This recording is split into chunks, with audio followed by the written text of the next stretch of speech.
All right, so I have here the Sonic acoustic panels.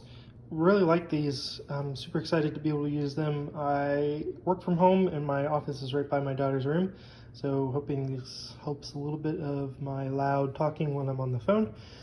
They come packaged like this, like super small and thin, like you can tell. It's not how you just saw it. And so you actually have to run it under water, get it rinsed, soaked really good, and then you put it in the dryer for, I did 20 minutes, but it was a little damp, so I would probably recommend doing a little bit longer. It says 20 to 25, so you have space to spare. This is what it looks like afterwards. You can see it gets raised up and it looks really good.